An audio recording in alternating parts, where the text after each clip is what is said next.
Shohei Ohtani is the best player in baseball. He's a unicorn, a player that we haven't seen for almost 100 years. And when he reaches free agency following this season, he's going to receive $500 million. Let me tell you why. Ohtani has been a blessing for the MLB. He has opened the door for future two-way players and has put the Japanese league on the map even more than it already was. Let's take a look at his career totals. As you can see, video game-like numbers. I even have to make a whole other graphic to include what he does on the pitching side, which is also among the game's best. And his past two seasons have been even more incredible.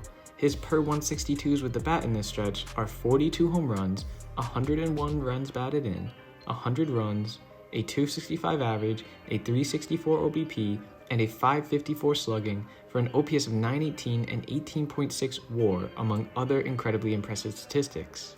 And his pitching stats per 162 have also been incredible. Hit a 2.70 ERA in 296 and a third innings, and a 1.046 whip, and 11.4 strikeouts per 9, among other noteworthy stats. These stat lines have brought Ohtani an MVP and a runner-up award the past 2 years. Now that you are refreshed of what Ohtani can do, let's talk about a potential contract and why Ohtani will be the first North American athlete to eclipse a $500 million contract. Well, at the end of this year, he will be 29 years old. So let's say the contract will be in the ballpark of 10 or 11 years to take in when he's around 40 or 41, which is pretty certain that a team will give him that contract with the current market. For example, Judge, Trey Turner, and Bogarts are all signed through their age 40 season.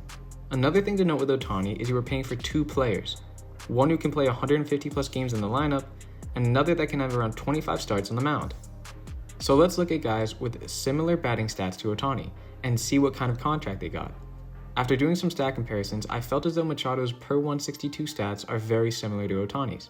Most would argue that Ohtani's numbers are even better with his OPS, home runs, slugging, and pretty much every other stat slightly better. Now, Machado signed a 10-year, $300 million contract.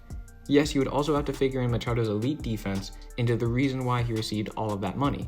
So wouldn't it be safe to assume that Ohtani is worth at least 10 years, $250 million from his bat alone, especially since the market has only gone up in recent years? Okay, moving on to the pitching side, someone I find that resembles Ohtani's pitching is Steven Strasburg. Take a look at the averages per 162. As you can see, most stats are around the same. And again, you can make the case that Ohtani has a better arm. Strasburg went on to sign a 7-year, $245 million contract. So wouldn't it be safe to assume with Ohtani's pitching alone, he's worth 10 years, $250 million? Again, especially because the market has gone up so dramatically in the past couple seasons? I think it sure is. That right there is 10 years, $500 million. Ohtani is a whale, and I'm sure he and his agent are going to try and milk everything they can about the unique nature of his game for a massive payday. So who do you think can afford him, you may ask? Well, there are a few potential suitors. There's the Mets, the Phillies, the Padres, but there is one team who I think is a clear favorite to land Ohtani. And that team is the Los Angeles Dodgers. It just makes too much sense to me. The Dodgers let Trey Turner go this offseason, and their only big move was re-signing Kershaw to a 1-year deal. Next offseason, they have a lot of money to spend, especially with Trevor Bauer coming off the books.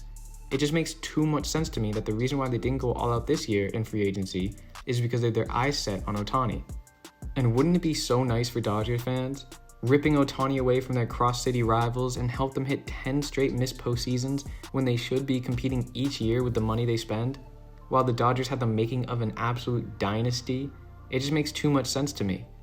Moving on from the Dodgers, I think the clear number 2 are the Padres. They will have Machado off their books next year, and for them, they have been a team that has struggled with pitching.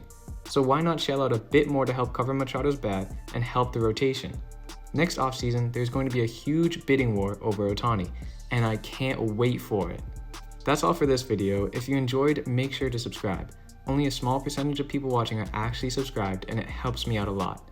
Plus, you're definitely going to want to be kept in the loop with baseball season fast approaching. Thank you guys, and I'll see you in the next video.